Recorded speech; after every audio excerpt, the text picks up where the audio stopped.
Hello, అందరు ఎట్లున్నారు? నేనైతే మంచిగా ఉన్నా.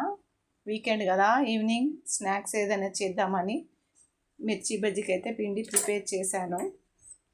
ఏం లేదు, శనగపిండి, ఉప్పు, కారం, జీలకర్ర, కొంచెం తినే సోడా వేసుకోండి.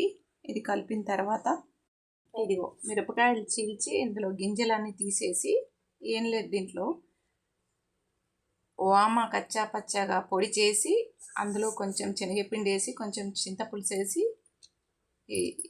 ఇలా చీల్చి పెట్టుకోవాలి. చాలా టేస్టీగా ఉంటుంది. ఇందులోనే కొంచెం ఉప్పు వేయాలి, ఎందుకంటే దీంట్లో ఎక్కువైపోతుంది కదా. వేసి ఇలా ప్రిపేర్ చేసుకోవాలి. నేను ఇప్పుడు వేసి చూపిస్తాను ఎలా ఉంటుందో. చూడండి, మీరు కూడా ట్రై చేయండి. చూడండి, పిండి అయితే సూపర్గా నానింది. ఎంత బాగా ఇలా కొద్దిసేపు 10 నిమిషాలు నానబెడితే చాలా బాగా వస్తాయి బజ్జీలు. నేనైతే కొత్త కడాయి కొన్నానండి, చిన్నది. ఇది చాలా బ్లాక్ అయిపోయింది ఇంకా అని ఇది కొన్నాను మొన్న.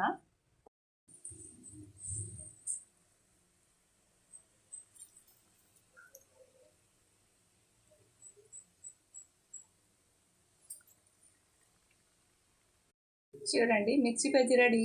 బయట తిని పిచ్చి పిచ్చి నూనెలతో జబ్బులు తెచ్చుకోవడం కన్నా ఇది బెటర్ కదా. 10 నిమిషాల్లో పని.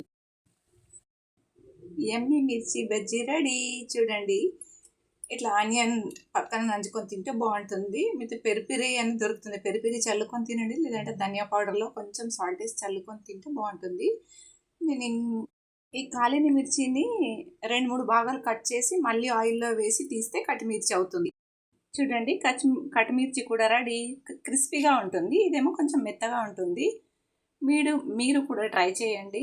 లైక్ చేసి సబ్స్క్రైబ్ కూడా చేసుకోండి. ఎలా ఉంది?